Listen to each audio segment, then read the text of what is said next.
Good morning students.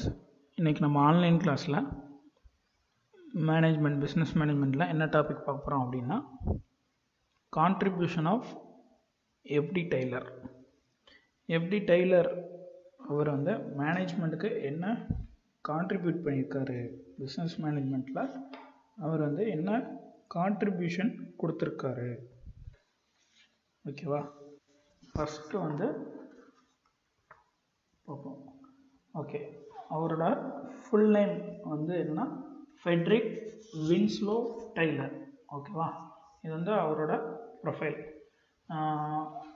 இவரை என்ன சொல்கிறாங்கன்னா எல்லாரும் ஃபாதர் ஆஃப் சயின்டிஃபிக் மேனேஜ்மெண்ட் அப்படின்னு சொல்கிறாங்க. அறிவியலின் தந்தை. ஓகேவா? இவர் என்ன பண்ணியிருக்காரு அப்படின்னா Frederick Winslow Taylor 20th March 1856, 21 March 1915, widely known F.W. Taylor was American mechanical engineer. இவர் என்னதுன்னா மெக்கானிக்கல் இன்ஜினியராக பணிபுரிஞ்சிருக்காரு. So who sought to improve industrial efficiency. Industrial எஃபிஷியன்சினா ஏன்னா தொழில்துறையில் என்ன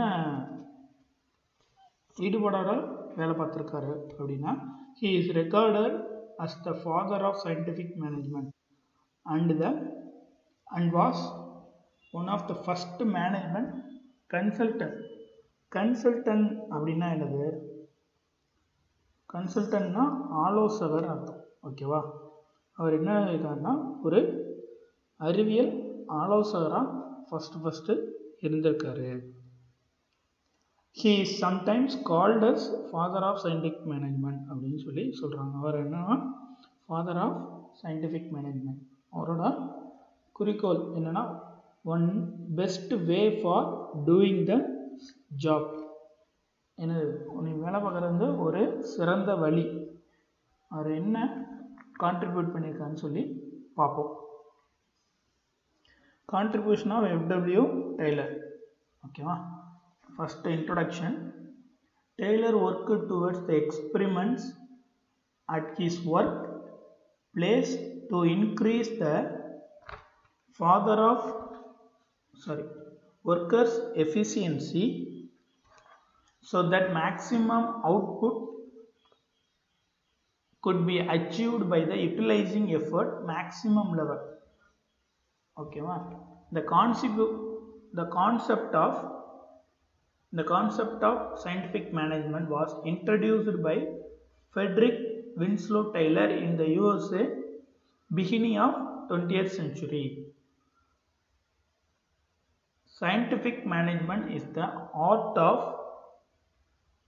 knowing exactly what you want, what you are meant to doing, and then seeing that they do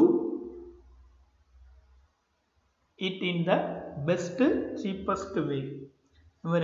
இவரோட concept என்னன்னா மக்களுக்கு எளிய முறையில் நீங்கள் விரும்பியது கரெக்டான வகையில் இருக்கணும் அப்படின்னு சொல்கிறாங்க. என்னன்னா scientific management is the art. அது என்ன சொல்கிறாருன்னா மேனேஜ்மெண்ட்டுங்கிறது ஒரு கலை. அந்த கலையில் உனக்கு என்ன வேணும், எக்ஸாக்டாக என்ன நீ தெரிஞ்சுக்க போகிற, என்ன தெரிஞ்சுக்கணும், what you are meant to do, நீ என்ன அறிந்து கொள்ள போகிற இந்த கலையில், இந்த கலையை சரியாக செய்யணும். கடைசியாக என்ன சொல்கிறான்னா பெஸ்ட் அண்டு சீப்பஸ்ட் வே, சிறந்த மற்றும் மலிவான விலை, அதில் செஞ்சு முடிக்கணும் அந்த காரியத்தை அப்படின்னு சொல்கிறாங்க. சரி, ஃபஸ்ட்டு என்ன சொல்லியிருக்காங்க? Time and motion study. Time and motion ஸ்டடினா இயக்கம். ஓகேவா? ஒரு இயக்க ஆய்வு என்ன ஸ்டடி பண்ணியிருக்காரு. Time study is the art observing the and recording the time required to do each detailed element of industrial operator. அது என்ன சொல்கிறாங்கன்னா இது ஒரு கலையில் அப்சர்விங்கிறது என்னன்னா உற்று நோக்கல். ஓகேவா? அது எதை பதிவு செய்கிறாரு அப்படின்னா எலிமெண்ட் ஆஃப் இண்டஸ்ட்ரியல் ஆப்ரேட்டர் செயல்பாடுகளை செஞ்சுட்டு வர்றாரு. என்ன செஞ்சுட்டு வர்றாரு? Motion study refers to the study analyzes movements of operator performing job so that attempts can be remove useless movements from the process. Time and motion study together help in determining the best method performing a job and standard time allowed for it. அவர் என்னன்னா நேரத்தை வந்து கரெக்டாக utilise பண்ணணும் அப்படின்னு சொல்லி சொல்கிறாங்க. அப்படின்னா தான் இந்த பெஸ்ட்டாக பெர்ஃபார்ம் பண்ண முடியும் அவனோட ஜாபில் அப்படின்னு சொல்லி சொல்கிறோம். அடுத்து வந்து ஃபங்க்ஷனல் ஃபோர்மேன்ஷிப். ஃபங்க்ஷனல் ஃபோர்மேன்ஷிப் அப்படின்னா ஃபோர்மேன்ஷிப் அப்படின்னா என்ன? ஃபோர்மேன்ஷிப்னா மேற்பார்வையாளர். ஓகேவா? இது வந்து ஒரு 8ஆக பிரிச்சிருக்காரு. Taylor evaluated the concept functional foremanship based on the specialization of functions. He identified 8 types of foreman, direct activities of workers. Of this following, the foremen are concerned with the planning. மேற்பார்வையில் வந்து ஒரு 8ஆக பிரித்து என்ன பண்ணியிருக்காரு? அவர் plan பண்ணியிருக்காரு. என்னன்னு சொல்லி பார்ப்போம். ஃபஸ்ட்டு வந்து ரூட் கிளர்க். ரூட் கிளர்க் அப்படிங்கிறது, ரூட்டுங்கிறது என்னது? ஆக்சுவலாக பாதை சொல்லுவாங்க. ஓகேவா? அந்த பாதைக்கு எப்படி எந்த பாதையில் போனோம் அந்த பிளான் பண்ணி அந்த ஒர்க்கை எப்படி எந்த பாதையில் கரெக்டாக கொண்டு போனால் எப்படி முடிக்கலாம் அப்படின்னு சொல்லி ஒரு கிளர்க் மாதிரி நிர்ணயம் பண்ணியிருக்காங்க. அடுத்து வந்து instruction card work. Instruction card clerk. இன்ஸ்ட்ரக்ஷனுங்கிறது என்னதுன்னா வழிமுறை. அது எப்படி அந்த ஒர்க்கை ப்ராப்பராக பண்ணணும் அதை வந்து என்னது கைட்லைன்ஸ் வந்து கொடுப்பாங்க. Time and cost clerk. Time and காஸ்ட்னா நேரம் மற்றும் செலவு. அதுக்கேற்றாப்புல அவங்க வந்து செட் பண்ணிக்கிறாங்க. இந்த ஒர்க்கை எப்படி எவ்வளோ செலவுக்குள்ளே முடிக்கணும், எவ்வளோக்கு எவ்வளோ வேகமாக முடிக்கணும் அப்படின்னு சொல்லி சொல்லுவாங்க. அடுத்தது வந்து டிசிப்ளினரைன். ஓகேவா? டிசிப்ளினரைன்னா என்னென்னா ஒரு ஒழுக்கம். அந்தந்த ஒரு சில கன்சர்ன் கம்பெனிஸ்க்கு வந்து டேர்ம்ஸ் அண்ட் கண்டிஷன்ஸ் அப்படி சொல்லியிருப்பாங்க, வழிமுறைகள். அதை கரெக்டாக ஃபாலோ பண்ணுறாங்களா அப்படின்னு சொல்லி அதுக்கு ஒரு இன்சார்ஜ். அடுத்த the remaining foreman are concern with the execution of work.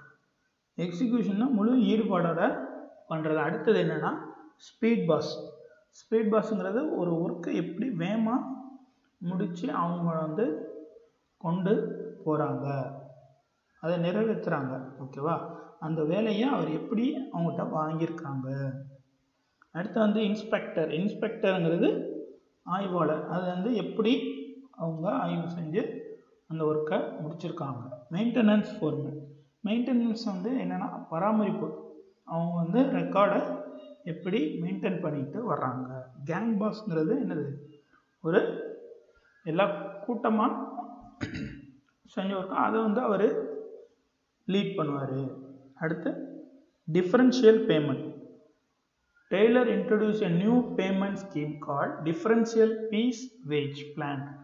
Differential piece plan என்னன்னா வேறுபட்ட கட்டணம். அது வந்து ஒரு கம்மியான வேலையில் அவர் வந்து இன்ட்ரடியூஸ் பண்ணுறாரு ஒரு ஸ்கீமை. Worker received a low price rate. என்ன சொல்கிறாங்க? குறைஞ்ச விலை கூலி. ஓகேவா? If he produced the standard number of pieces. அடுத்து ரீஆர்கனைசேஷன் ஆஃப் சூப்பர்விஷன். ரீஆர்கனைசேஷன்னா என்னென்னா மறு சீரமைப்பு. என்னது சீரமைக்கிறாங்க? Taylor introduced the concept of functional foremanship. Taylor suggested that the work should be planned foreman and not the workers. என்ன சொல்கிறாங்க? மேற்பார்வையை plan பண்ணி ஒர்க்கர் வந்து எப்படி மேற்பார்வையோட கம்பைன் பண்ணுறாங்க அப்படின்னு சொல்கிறாங்க. Under functional foremanship he suggested employing 4, 6 or 8 foremen who would give orders individual worker depending upon on their specialization. அவன் என்ன சொன்னான்னா ஒரு குறிப்பிட்ட ஒர்க்கை வந்து அதுக்குண்டான எக்ஸ்பெக்டை கொடுத்து அந்த ஒர்க்கை அவங்க வாங்கிக்கிறாங்க. ஓகேவா? அடுத்தது வந்து என்னென்னா சயின்டிஃபிக் செலெக்ஷன் அண்டு ட்ரைனிங். இது என்னது?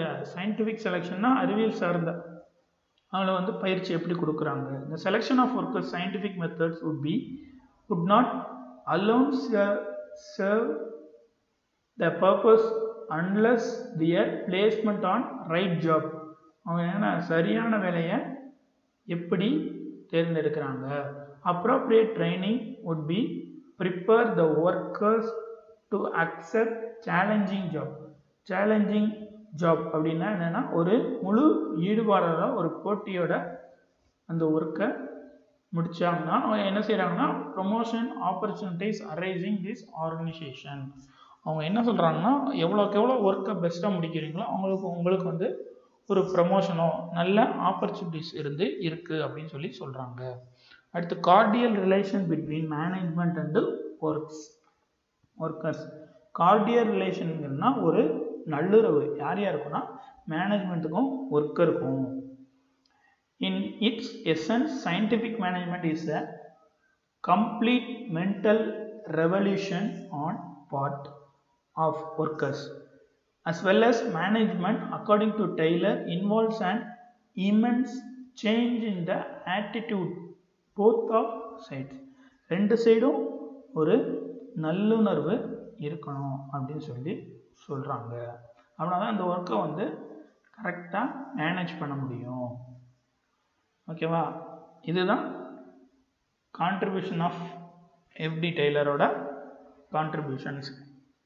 ஓகேவா? இது வந்து உங்கள் கோர்ஸ் மெட்டீரியலில் பேஜ் நம்பர் 16 இருக்குது, அதை ரெஃபர் பண்ணிக்கோங்க.